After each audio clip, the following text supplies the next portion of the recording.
Wadada na wakaka, Mungu ametaka tena nieleze na nyinyi kwa siku ya leo. Wakati niliposoma kitabu cha Mhubiri, sura yake ni ya 11, versi yake ni ya 9. Mhubiri anatukumbusha kuhusu furaha ya ujana.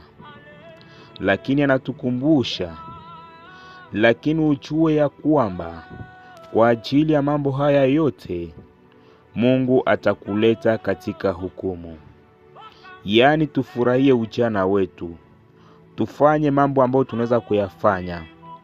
Lakini tujue ya kwamba kuna siku ambayo Mungu atatuleta katika hukumu. Na hukumu huu utakuwa kwa kila mtu ambaye hakumwamini Yesu Kristo na kwa mtu ambaye alitembea kinyume na mapenzi ya Mwenyezi Mungu. Tunapaswa kufurahia maisha yetu ya ujana, lakini tusisahau kwamba tutawajibiwa kwa matendo yetu mbele ya Mungu. Ujana ni wakati mzuri, lakini tunapaswa kuutumia kwa hekima na kumcha Mungu. Mungu akuwezeshe kijana na kusaidie katika maisha yako uweze kutembea kulingana na mapenzi yake.